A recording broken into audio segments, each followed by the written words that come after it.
Hi everyone. ఈ టాపిక్లో ఒక చిన్న ఈ టాపిక్ ఎందుకు వచ్చిందంటే ఒకటే చిన్న విషయం. కథను నేను అనుకున్నది నెరవేరితే నేను తిరుపతి నడుచుకుంటూ వస్తా అని మొక్కిన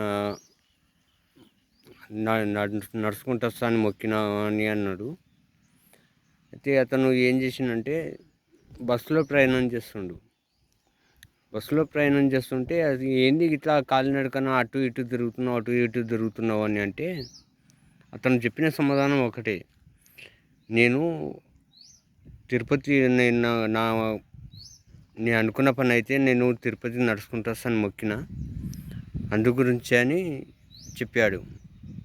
మరి ఏంటి ఇట్లా బస్సులో అటు ఇటు తిరుగుతున్నావు అంటే నడుచుకుంటూ రాస్తాను మొక్కినా కదా, అందు గురించి అటు ఇటు తిరుగుతున్నా.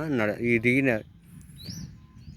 ఇప్పుడు బస్సు ప్రయాణం చేస్తుంది కానీ నేను నడుస్తూనే ఉన్నా కదా బస్సులో అని అన్నాడు. అనేసరికి నాకు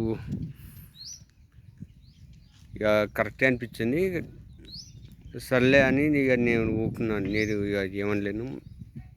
ఇలా జరిగింది.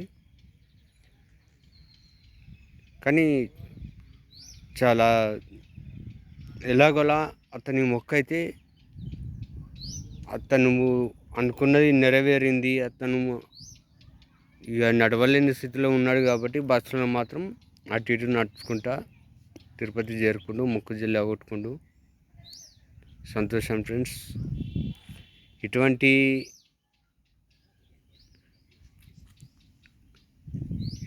మాత్రము మొక్కి ఇట్లా ఇడిచిపెట్టకండి. కంపల్సరీ నెరవేరేలా చూడండి, మొక్కు చెల్లించుకునేలా చూడండి. ఓకేనా ఫ్రెండ్స్, బాయ్.